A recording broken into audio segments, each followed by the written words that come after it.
नमस्कार। रीवा 24 के ताज़ा तरीन अंक के साथ मैं शैलेंद्र। सबसे पहले प्रमुख खबरें। पेट्रोल की कमी की अफवाह के चलते कलेक्टर रीवा ने बयान किया जारी, कहा नहीं है कोई कमी। नगर निगम में परिषद की बैठक के दौरान जमकर हंगामा, पार्षद नम्रता सिंह ने लगाए गंभीर आरोप। रीवा सरकार ने जारी किया बजट 2026-27 और रामनवमी के अवसर पर वरिष्ठ पत्रकार जयराम शुक्ल से रीवा 24 न्यूज़ की खास बातचीत। इन खबरों सहित अन्य खबरें विस्तार से। रीवा नगर निगम सरकार द्वारा वित्त मंत्री ने वार्षिक बजट पेश कर दिया है। देखिए बजट 2026-27 पर हमारी ये खास रिपोर्ट। रीवा नगर सरकार द्वारा आज वर्ष 2026-27 का वित्तीय बजट पेश किया गया। वित्त मंत्री के द्वारा शेरो शायरी के साथ बजट में लिखी तहरीर सभा में सुनाई गई। साल 2026-27 के लिए जो बजट पेश किया गया उसमें बताया गया कि 57,532.10 लाख आय एवं 57,642.6 के बजट को पारित करने की अनुशंसा की गई है। बजट में पेयजल से लेकर सीवर लाइन निर्माण कार्य, तालाबों के संरक्षण, समुद्रीकरण, ग्रीन स्पेस, शिक्षा उपकरण, निःशक्तजनों के स्कूलों में टॉयलेट एवं अन्य व्यवस्थाओं सहित विद्यालयों के फर्नीचर के संबंध में बातें कही गई। इसके अलावा कई अन्य विकास कार्यों की भी बात की गई। नेता प्रतिपक्ष ने कहा कि पेश किए गए बजट का अवलोकन 30 मार्च तक किया जाएगा और उसके बाद ही बजट को लेकर किसी तरह की चर्चा हो सकती है।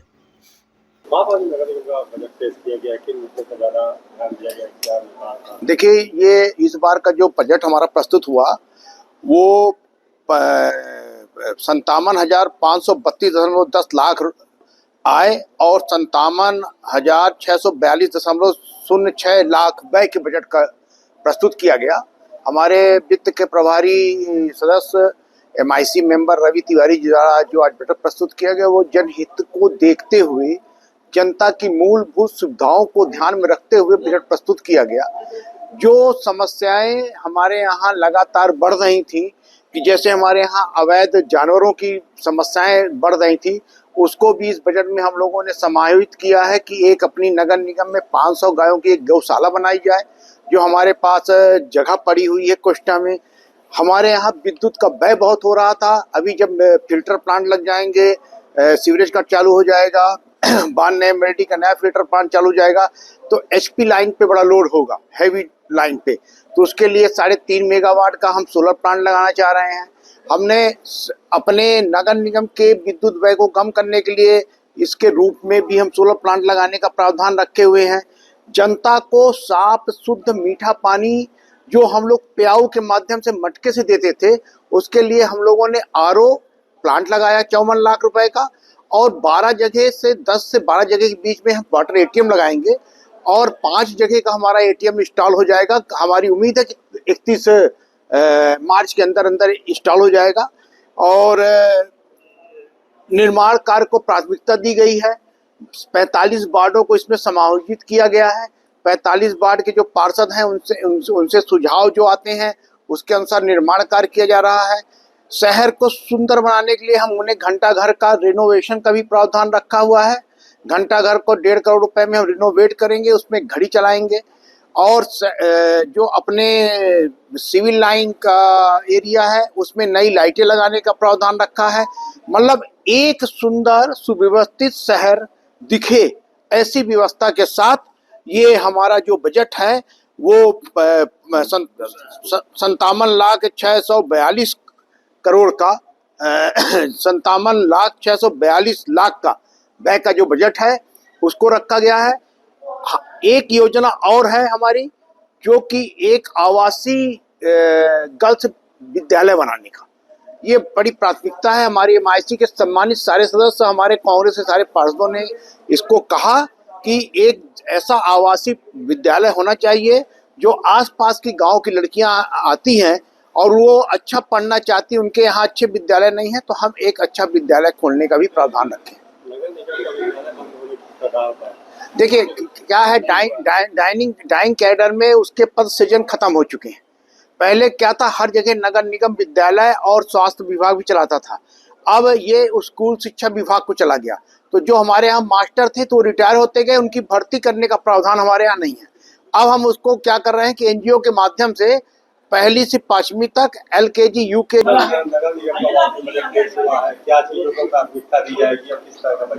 देखिए, इस सदन का मैं हिस्सा 2004 से रहा 2014 तक, और 2022 से निरंतर अभी तक मैं इस सदन का हिस्सा रहा, और परिषद में मेरे द्वारा लगभग ये 13वां या 14वां बजट होगा जो मैं देख रहा हूँ। इसके पहले जब बजट प्रस्तुत होता था तो एक बजट से जनता को अपेक्षा होती थी कि हमें कुछ राहत मिलेगी। बजट का मतलब भी यही है कि जनता को कुछ राहत दी जाए और नए तरीकों से अपनी आय का व्यवस्था की जाए। हमने अभी जो उन्होंने समरी पेश की, जो उनमें उनका उद्बोधन आया माननीय वित्त मंत्री जी का, हमारे यहाँ के रवि प्रकाश जी का, ऐसा लगा कि वो रटा रटाया एक उन्होंने कॉपी ली और उसको पढ़ दिया। उसमें उन्होंने कहा कि शहर के अंदर 1.5 लाख पौधे लगाए गए, जिसका उन्होंने आगे भी लगाया कि हम 2 लाख 3 लाख पौधे और लगाएंगे। मुझे तो ये नहीं समझ में आया कि उन्होंने 1.5 लाख पौधे कहाँ लगवा दिए। क्या धनिया बो दी पूरे शहर में कि धनिया के पौधे लगवाए थे इन्होंने? चारा बोया था, क्या बोया था, अभी तक इसका कोई स्पष्टीकरण इसमें नहीं मिला है। बजट अभी दिया उन्होंने, इसका अब हम अवलोकन करेंगे, सारे सदस्य इसको देखेंगे और फिर इस पे हम चर्चा के लिए 30 तारीख को फिर पुनः आमंत्रित है। सूर्या होटल के समीप 15,000 पौधे लगाने की बात करेगी, जगह कहाँ है? वही तो मैं उस पे ही मैं आपने भी उस विषय को पकड़ा। क्या धनिया बोगे आप सूर्या होटल के पास? 15,000 पौधे सूर्या होटल के पास धनिया से ही होंगे। धनिया आप लेके बो दो एक किसी टप में, तभी आपके पास से 15,000 पौधे वहां पे उपलब्ध हो पाएंगे। तो इस तरह की योजना बनाना जिसमें हास परिहास बनना, इस बार का बजट मुझे लगता है ऐसा ही रहेगा। नगर निगम परिषद की बैठक के दौरान आज एक बार फिर पार्षद नम्रता सिंह ने जमकर हंगामा मचाया। हालांकि बाद में उन्हें परिषद से ही बर्खास्त कर दिया गया। रीवा नगर निगम की परिषद का बजट सत्र आज हंगामेदार रहा। नगर निगम के वार्ड 13 की निर्दलीय पार्षद नम्रता सिंह ने इस बार भी जमकर बवाल काटा। बजट सत्र में पहले नगर निगम क्षेत्र में गुणवत्ता विहीन निर्माण कार्यों को लेकर निर्दलीय पार्षद ने महापौर से तीखी बहस की और फिर कांग्रेस पार्षद के पूछने पर वो महापौर को मारने तक को तैयार हो गई। यहाँ निर्दलीय पार्षद द्वारा महापौर को मारने की बात कहते ही बवाल मच गया और कांग्रेस पार्षद आक्रोशित हो उठे। फिलहाल MIC सदस्यों की मांग पर परिषद अध्यक्ष ने निर्दलीय पार्षद को परिषद से ही बर्खास्त कर दिया। इधर नगर निगम की परिषद बैठक से बर्खास्त निर्दलीय पार्षद ने कांग्रेस और BJP दोनों पर ही जमकर गंभीर आरोप लगाए हैं।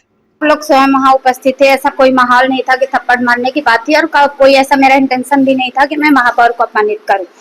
बात ये थी कि ऐसा आरोप प्रत्यारोप लग रहे थे और हमेशा की तरह मैंने यही बोला कि इसी मुद्दे में मेरे ऊपर हमला तक हुआ। महापौर भी ने हमला करवाया और पूर्व महापौर भी ने, ये वाले महापौर। अध्यक्ष महोदय ने कहा कि अगर आप महापौर होते पास में तो मार देती, तो मैंने कहा मार देते।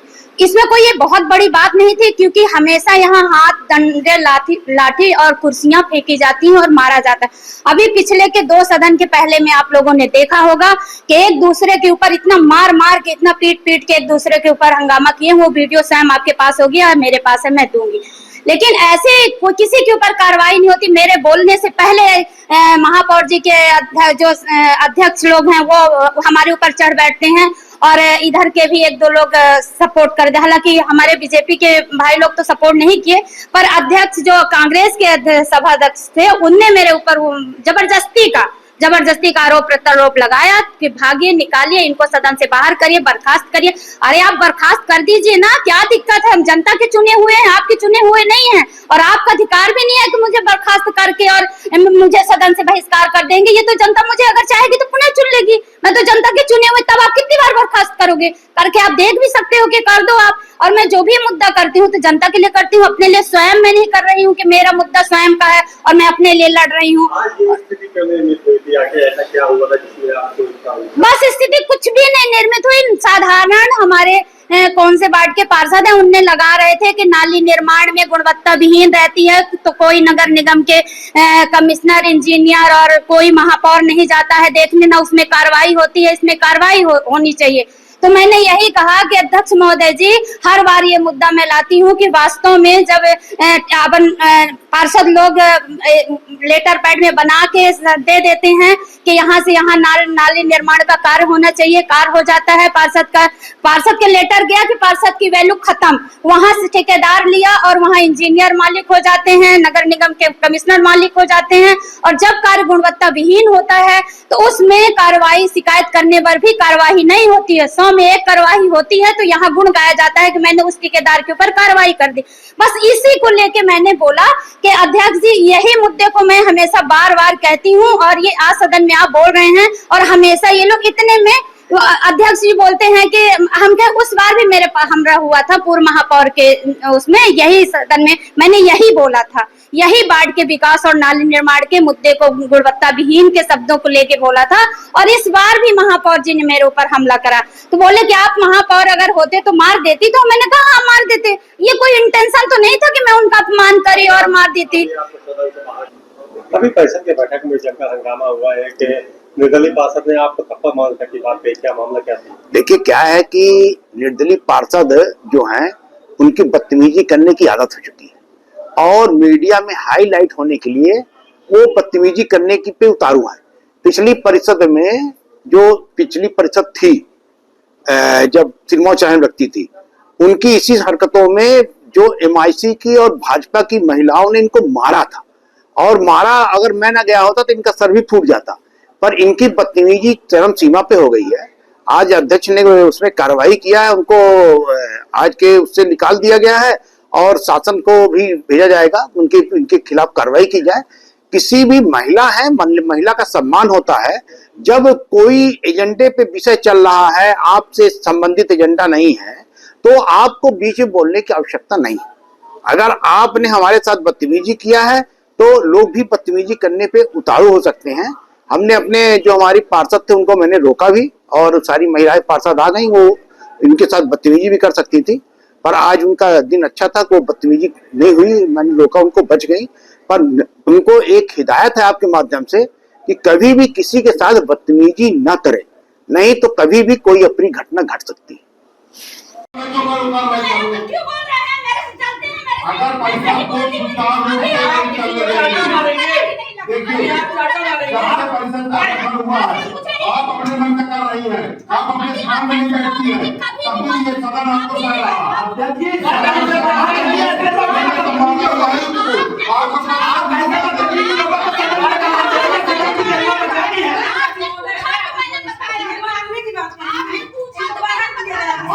आप अपने प्रयोग कर सकती हैं। FIR की बात की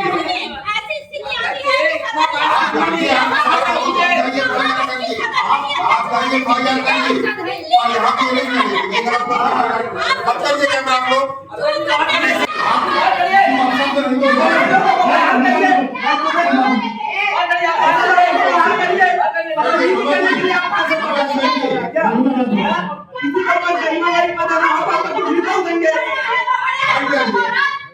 अरे आप तो भाई हैं तो आपका हाल नहीं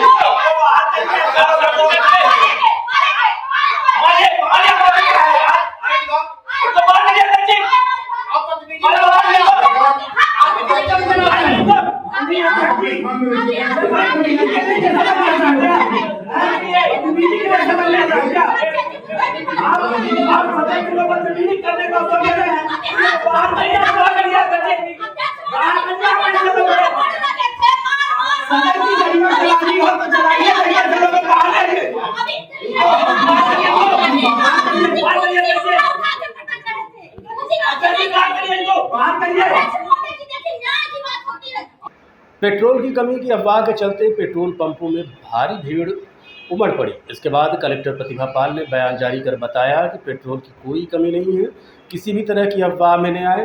देखिए हमारी ये खास रिपोर्ट। 25 मार्च को सुबह से ही अफवाह फैल गई कि अब पेट्रोल नहीं मिलने वाला। उसके बाद आम जनमानस पेट्रोल पंपों की ओर बदहवास दौड़ पड़े। ये समस्या सुबह 10 बजे से शुरू हुई, जो देर रात तक जारी रही। पेट्रोल पंपों पर उमड़ी भीड़ के पीछे सोशल मीडिया में फैली पेट्रोल ना मिलने की अफवाह है या फिर 3 हफ्तों से अधिक समय से चल रही अमेरिका ईरान के बीच के जंग का असर, ये कहना मुश्किल है, लेकिन ये ज़रूर कहा जा सकता है कि रीवा के लगभग सभी पेट्रोल पंप अचानक उमड़ी पेट्रोल यूजर्स की भारी भीड़ से मुसीबत ज़रूर पैदा हो गई।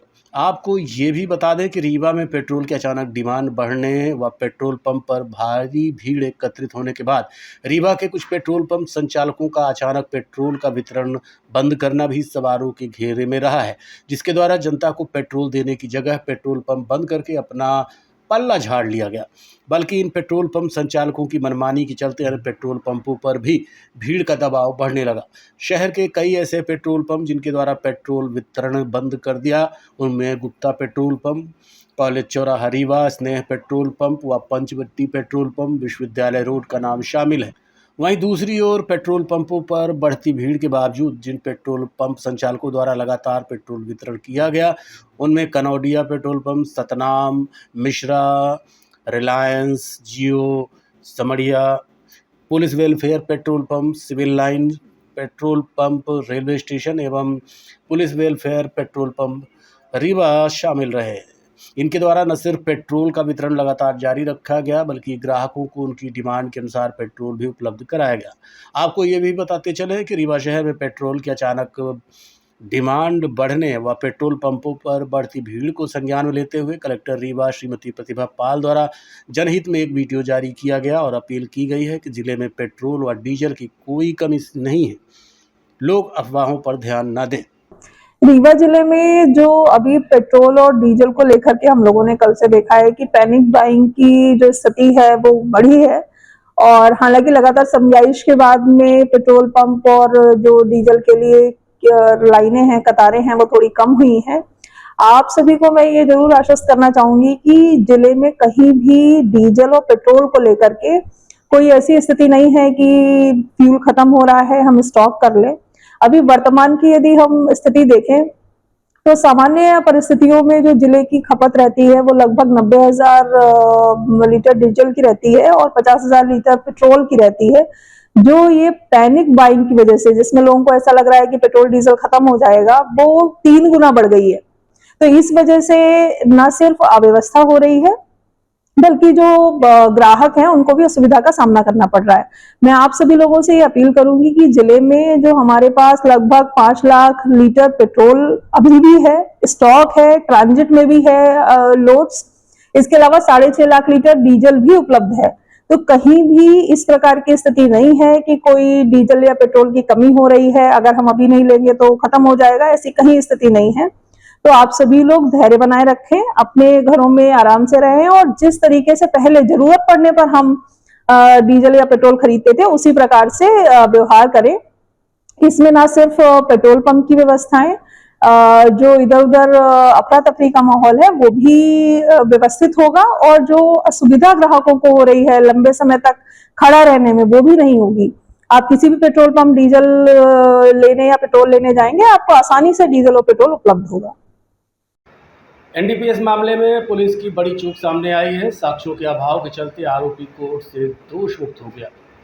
रीवा के जिला न्यायालय से आज एनडीपीएस के मामले में एक आरोपी को इसलिए दोष मुक्त कर दिया गया क्योंकि जब्त माल का सैंपल लेकर पुलिस 5 दिन तक कहां घूमती रही, इसका स्पष्टीकरण नहीं दे पाई। तो आइए सुनते हैं क्या था मामला और किस तरह से मिल गई आरोपी को राहत। न्यायाधीश श्री सुधीर सिंह ठाकुर जी के द्वारा बिशिया थाना द्वारा बनाए गए आरोपी उमाकांत तिवारी को एनडीपीएस के अपराध से दोष मुक्त घोषित किया है।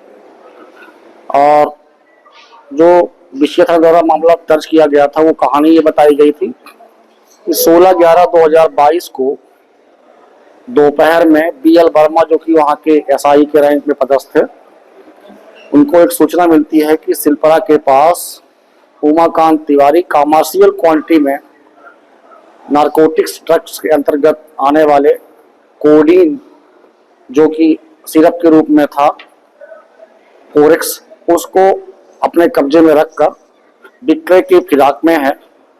तब बीएल वर्मा के अनुसार वो वहाँ पे जाते हैं और कमर्शियल क्वांटिटी के एनडीपीएस की मात्रा जो कमर्शियल क्वांटिटी थी उसको बरामद करते हैं और 16/11/22 को ही वापस आकर बिछिया थाने में आरोपी के खिलाफ, उमाकांत तिवारी के खिलाफ एनडीपीएस एक्ट की धारा 21-22 के अंतर्गत अपराध पंजीबद्ध करके माननीय विशेष न्यायालय रीवा के समक्ष पेश करता है।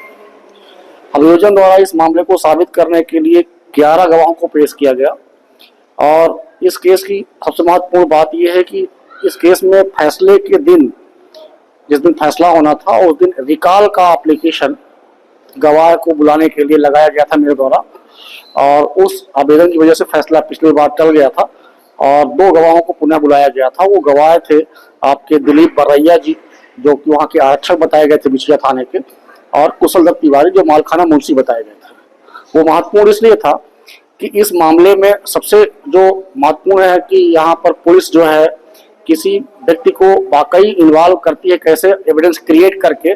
इस संबंध में ये देखा जाएगा तो दिलीप बरैया जी का जो बयान हुआ था, उनके अनुसार 16/11/22 को सिरपरा के पास से जो मादक द्रव्य बरामद किया गया था, उसको 16/11/22 को कुशल दत्त तिवारी जो मालखाना मुंशी थे, उन्होंने अपने थाने में रख लिया था और 17/11/22 को उसका एक आर्टिकल का सैंपल एफएसएल भोपाल के लिए जांच के लिए भेजा गया था कि जो पाया गया पदार्थ ये मादक द्रव्य की श्रेणी में आता भी है कि नहीं आता। 17/11 को दिलीप बरैया रवाना होते हैं भोपाल के लिए और 22 तारीख को भोपाल पहुंचते हैं। 8 घंटे का रास्ता है भोपाल रीवा से जाने में, 10 घंटे का रास्ता है, 12 घंटे का रास्ता है, और 17 को रवाना होते हैं और 22 को पहुंचते हैं। ये 5 या 6 दिनों तक वो कहाँ गायब थे, वो सैंपल कहाँ लेके घूमते रहे, इसका कोई एक्सप्लेनेशन ना तो अभियोजन के पास था ना विवेचक के पास था। कुशल दत्त तिवारी जो कि इस मामले के मालखाना मुंशी बताए गए हैं, और अभियोजन ने ये बताया था कि हमने सेफ कस्टडी में इस जो आर्टिकल रिकवर्ड हुआ था, जब्त किया गया था, उसको रखा था और उसमें कोई टेम्परिंग का चांस नहीं था। तो कुशल दत्त तिवारी जो मालखाना मुंशी का रजिस्टर इंदराज किया था, उस मालखाना रजिस्टर में कहीं पर भी उल्लेख ही नहीं था कि सैंपल जांच के लिए मालखाना से निकाल करके एफएसएल भोपाल भेजा गया। तो जो रिपोर्ट आई थी एफएसएल के संबंध में की जो रिपोर्ट है कि नारकोटिक्स के अंतर्गत आने वाला कोडीन ही उस सिरप में पाया गया था और बाकी जो मादक पदार्थ थे उसमें भी कोडीन ही है।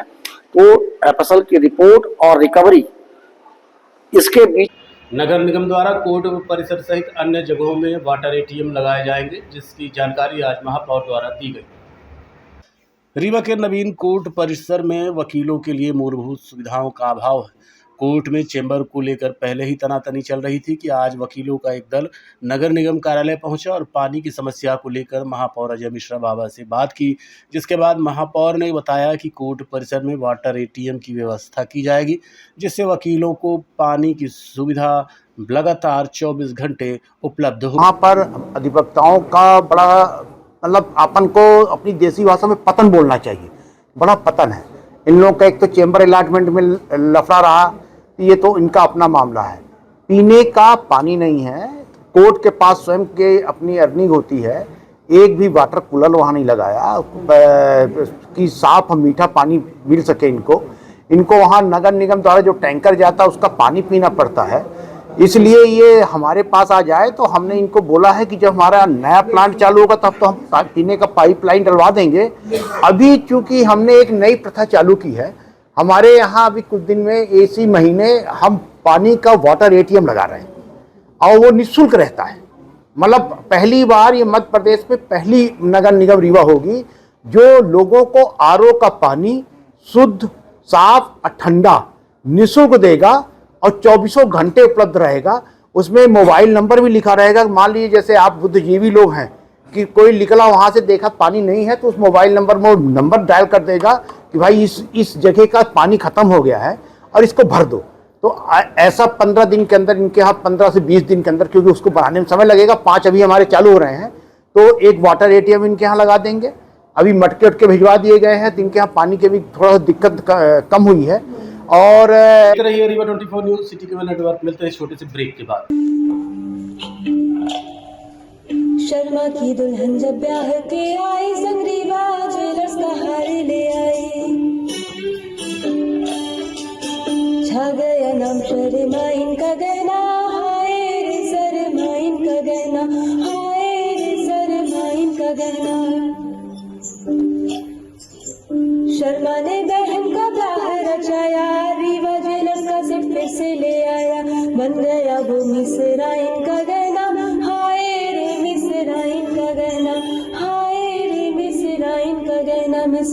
का बेटा अफसर बन गया। पत्नी के गले में आईना चमक गया, बन गया वो अप्सरा इनका गहना। हाय रे अप्सरा इनका गहना, हाय रे अप्सरा इनका गहना। शर्मा इनकी बिटिया डोली चढ़ गई, हार पे डायमंड की रोशनी जग गई, बन गया नई बहुरा इनका गहना। हाय रे बहुरा इनका गहना। रीवा से लेकर विंध्य तक छाया, हर शादी में रीवा ज्वेलर्स का नाम आया। पीढ़ी दर पीढ़ी विश्वास जगाया, रीवा ज्वेलर्स ने हिस्सा निभाया। कोई ब्याह कराए या न कराए, हाय पर गहना बनाए तो रीवा ज्वेलर्स से बनाए।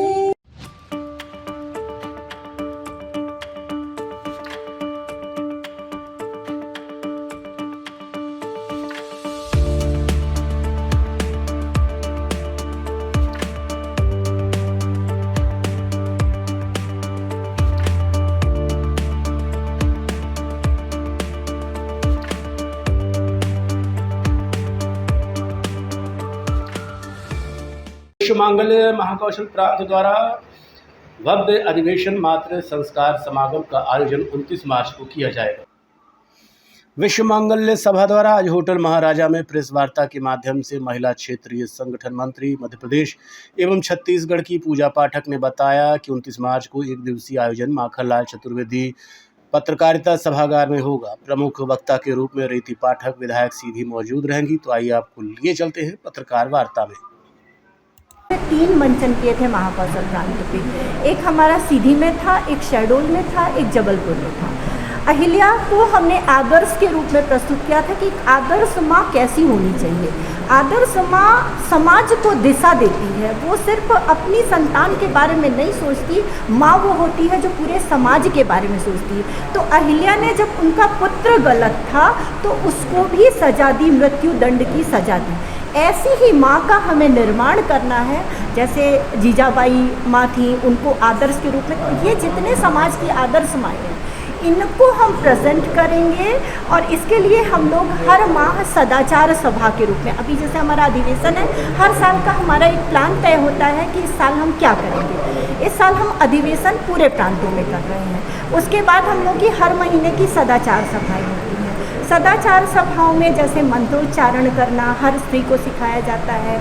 हम पर्यावरण के संरक्षण को लेकर के कि हर घर में पेड़ होना, तुलसी का पेड़ हर घर में आवश्यक है, हर घर में हम तुलसी लगाएं, हम सूर्य की पूजा करें, हम जल को शुद्ध रखें। हमारी नदियाँ जो हैं, अभी जैसे नवरात्रि होती है, नवरात्रि के बाद हम निर्माल्य का विसर्जन करते हैं या मंदिरों से निर्माल्य का विसर्जन करते हैं। कितनी गंदगी हमारे नदियों में होती, तो हम सब बहनें एकत्रित होकर के उस निर्माल्य को साफ करें।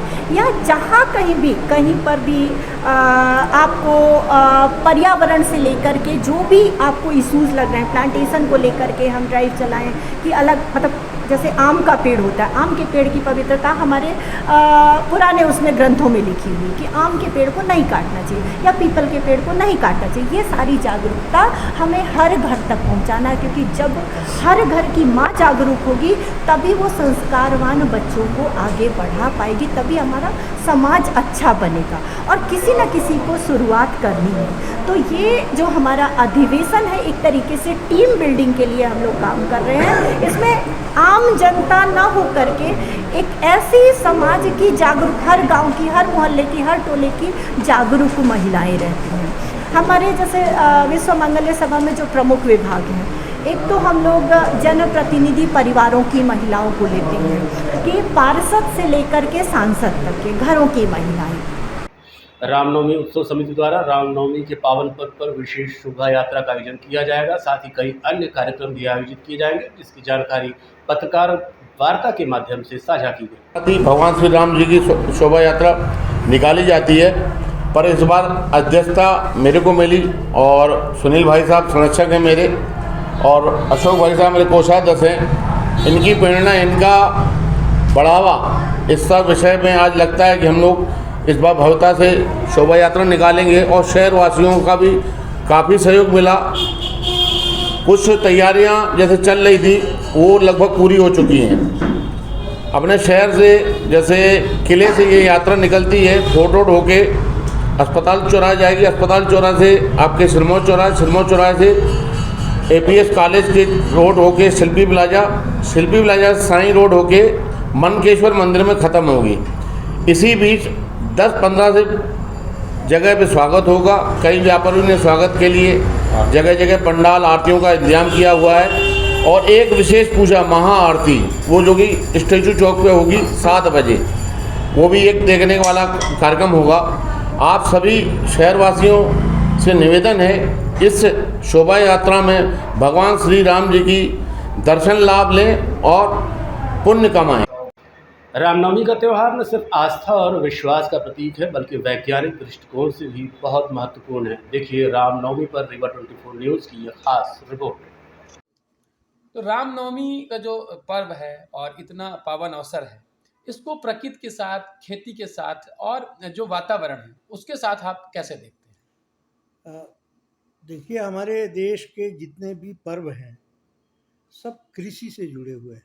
कोई भी पर्व आप देखिए, जितने भी लोक पर्व हैं और माने होली है, दिवाली है, रामनवमी है, रक्षाबंधन है और भी छोटे छोटे पर्व जो किसान मनाते हैं, हरछठ है, तीजा है, नेवलिया नवमी है, अक्षय नवमी है।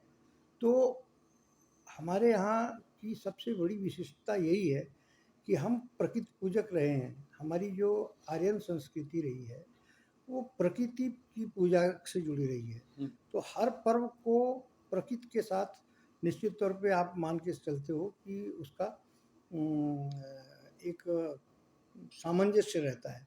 अब जैसे रामनवमी का जो पर्व है तो शीत ऋतु खत्म हो रही है, ग्रीष्म ऋतु आ रही है। अब ये जो संक्रमण काल है ये स्वास्थ्य की दृष्टि से बहुत संवेदनशील होता है, तो इसलिए ये 9 दिन के व्रत का विधान है, ये एक वैज्ञानिक पक्ष है। लेकिन आध्यात्मिक पक्ष, धार्मिक पक्ष ये है कि प्रभु श्री राम का जन्म हुआ रामनवमी को और उससे पहले माँ भगवती की आराधना हुई। जो शाक्त परंपरा है, अभी हम अभी इस रामनवमी में दुर्गा सप्तशती पढ़ते हैं। दुर्गा सप्तशती में जब पढ़ने के बाद माँ भगवती की महात्म्य के बारे में जानते हैं तो लगता है कि इस विश्व की सृजनकर्ता माता भगवती ही है। तो 8 दिन माता भगवती का पर्व चलता है और 9वें दिन प्रभु श्री राम का जन्म होता है। प्रभु श्री राम जब भी कठिन वक्त में होते हैं, मुश्किल में होते हैं एक मनुष्य अवतारी के रूप में, तो माता भगवती का ही आराधन करते हैं। राम की शक्ति पूजा, रावण के वध के पहले राम ने शक्ति पूजा की और वहाँ से जो शक्ति अर्जित हुई उससे रावण का वध किया। तो रामनवमी कई मायनों में वैज्ञानिक तथ्य भी है, जैसा कि मैंने कहा कि ये संक्रमण काल है, ऋतु संक्रमण का समय है। दूसरा माँ की आराधना का पर्व है और माँ की आराधना के पर्व का समापन एक दैवीय अवतरण, ईश्वरीय अवतरण के साथ समापन होता है उसका।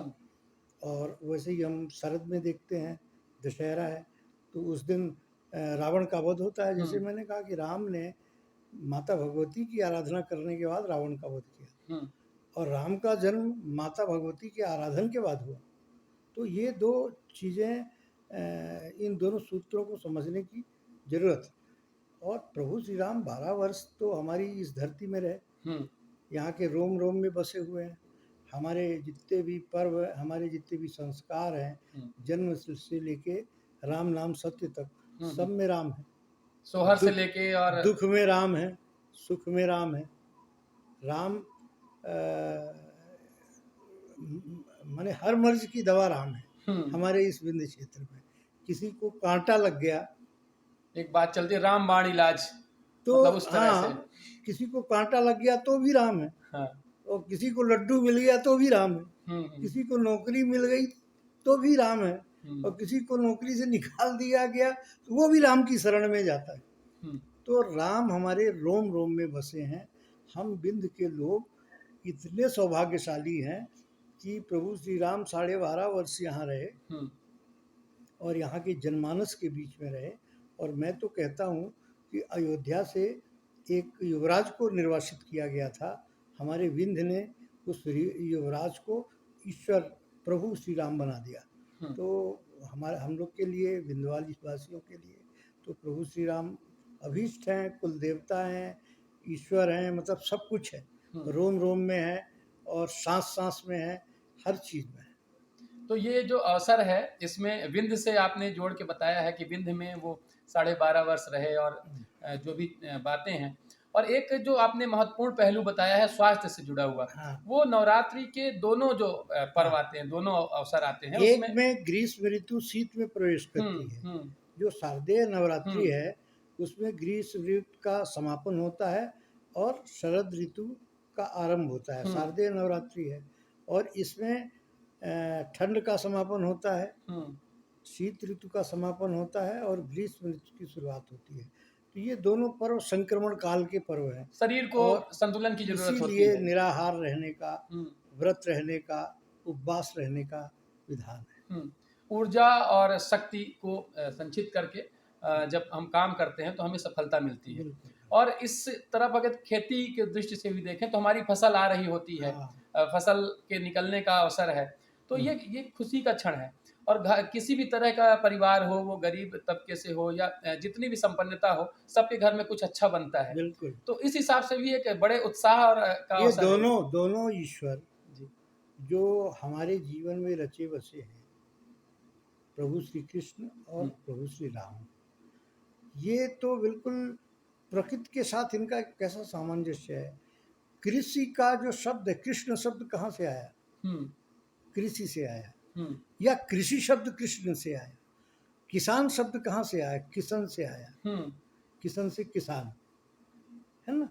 तो आप गोपाल, गोवर्धन, गोवर्धनधारी, गिरवरधारी, तो ये आप इनको सबको देखो तो आप कृष्ण को और प्रभु श्री राम को हमारे जीवन से आप अलग कर दो तो ये पूरा धर्म मृत प्राय हो जाएगा। हमारे संस्कार, हमारी संस्कृति, हमारी परंपराएं और हमारे उल्लास सब मृत हो जाएंगे। तो इसलिए राम, कृष्ण और शिव, ये 3 ऐसे देवता हैं जो जागृत हैं और उन्हीं ने हमारे धर्म को जागृत करके रखा है। राम, कृष्ण, शिव। डॉक्टर लोहिया ने इन तीनों पर बहुत बढ़िया एक लेख लिखा है सबके बारे में, और मैंने भी राम और कृष्ण पर लिखा है। और कृष्ण की कैसी विविधता है उनके जीवन की, राम की कैसी विविधता है उनके जीवन की, और शिव तो एक अद्भुत देव है। तो चलते चलते हमारे दर्शकों के लिए एक कोई विशेष संदेश यदि हो तो वो इस अवसर पे कैसे बेहतर करें और आगे की जो तैयारियां हैं उसको कैसे लें? श्री राम का पूरा जीवन, क्या कहते हैं ना कि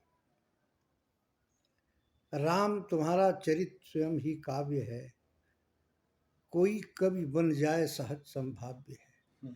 तो राम का पूरा जीवन अपने आप में अद्वितीय है।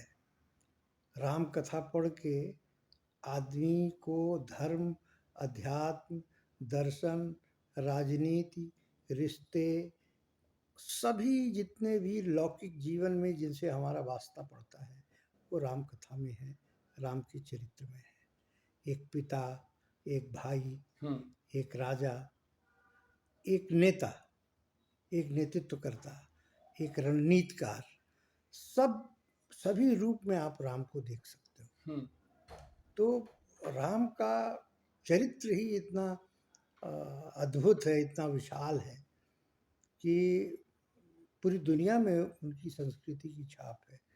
राम कंबोडिया में भी हैं, राम एशिया में, कोरिया में भी हैं, जापान में भी हैं, और जो फारस की सभ्यता है उसमें भी राम है। ईरान में, इराक में, लेबनान में और अफ़गानिस्तान में और पाकिस्तान में, बाली में, जावा में, सुमात्रा में, इंडोनेशिया में। महाराज विश्वनाथ सिंह ने जो आनंद रघुनंदन लिखा है, तो उसमें जब प्रभु श्री राम का राज्याभिषेक होता है तो उनके दरबार में जो उपस्थित होते हैं उसमें अंग्रेज भी है, तुर्क भी है, यवन भी है और भी विश्व के अन्य जाति प्रजाति के लोग हैं जो अपनी भाषा से उनकी वो करते हैं, स्तुति करते हैं। ये परिकल्पना हो सकती है नाटककार की, लेकिन प्रभु श्री राम सर्वव्यापी हैं, ब्रह्मांड व्यापी हैं, विश्वव्यापी हैं और उनकी किसी न किसी रूप में पूरी दुनिया में और पूरे दुनिया के लोग जीवन में रचे बसे हैं। तो जीवन आदर्श और मर्यादा के प्रतीक भगवान श्री राम का जन्मोत्सव है, तो सभी जो हमारे दर्शक जुड़े हुए हैं वो इस अवसर पर बेहतर करें और बेहतरी की ओर आगे बढ़ें, खुशहाली लाएं जीवन में। सर, आपने इस चर्चा में इतनी महत्वपूर्ण जानकारी दी, आपको बहुत बहुत धन्यवाद। आज के अंक में इतना ही। देखते रहिए रीवा 24 न्यूज़। नमस्कार।